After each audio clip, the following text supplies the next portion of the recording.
at it now, Chris, as it's coming in, with what we just talked about. The rain's heavier and your visibility is less than a quarter of a mile. And I'm just a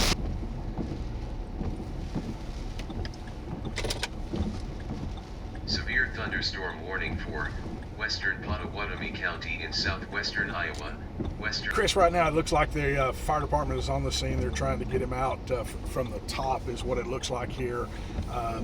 But you've had this one blown over, and then behind it, probably about a quarter of a mile, maybe a couple hundred yards, is another 18-wheeler that has been blown over here. This is right near Ashland. I know we were showing that tower cam.